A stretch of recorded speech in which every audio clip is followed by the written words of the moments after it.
super excited to be back and working with you guys.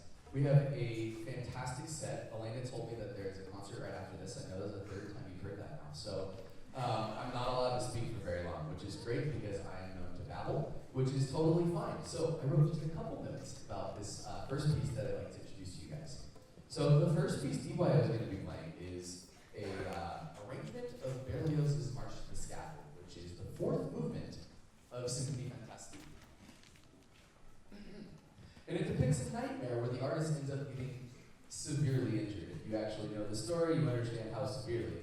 But yeah, and then it's a somber but brilliant march, commonly interpreted as Berlioz's most conclusive and celebratory work that ends with a triumphant and roaring fanfare. So this is the fourth movement of the Symphony Fantastique.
mute the mic? Hello, hello.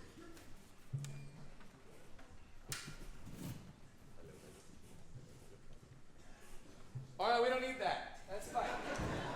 I'm loud. I'm a band teacher. Okay, so this next one is Bezeta, which is a Czech suite. And the Bezeta is the national dance of Czechoslovakia. It is generally considered one of the most beautiful of all folk dances because of how many changes in rhythm and in the mood and in tempo and the great variety of its dance figures. So you're going to hear themes that are like 3 or 4 different very distinct dances in this piece of music. The Bezeta is simply a connected series of native dance songs, of which 4 are used in this arrangement. Both words and music of these songs are bright and festive, while the melodies flow smoothly, and they can be easily sung and danced to. Something's gains way up high.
So music is super important to me. I've been doing it since I was most of these kids' ages, somewhere, 8, 9, 10, all the way up through middle school, all the way up through high school. It is so incredibly important. And thank you, parents, for having your kids here today and participating in musical ensembles. If you have neighbors, if you have relatives, if you have friends with kids, encourage them to also join up with their music programs. Encourage them to also join with their local symphonies, with their student orchestras, with their school bands, whatever it is. Music is like so incredibly important, and it connects us as humans, and it's just absolutely wonderful. I can't stress enough of like how important it is to make sure that your student has a creative outlet, so you're not just pushing them through all like crazy classes in high school and whatnot. This is a wonderful program that you guys all have access to, and I'm just so grateful to be able to work with your students every single week. My final piece that I have for you guys is the Russian Sailor's Dance. This is a pretty popular one. This is an arrangement of it. So the Russian Sailor's Dance is a famous excerpt from the 1927 opera, The Red Poppy. And you're going to hear about 10 different variations or 10 different styles, and it's all kinds of different instrumentation and interpretation and speed and texture and timbre, and all these like different things happen within it. So the same melody doesn't come back and present itself in the same way twice ever. It's made up of a Russian folk tune called The Little Apple. You're going to hear it after this cool little introduction. You're going to hear it start in the cellos and the string basses, where they get to have some fun with some sliding, and they just like using the low C string and just having all kinds of fun with it. It starts off soft, and it dramatically escalates, building in intensity and volume. This is Russian Sailor's Dance.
Thank you so much, folks. Parents, if you want to stand up and take a picture, you're more than welcome to. Smile, everybody. Parents, if you want to stand up and get a picture of your kids,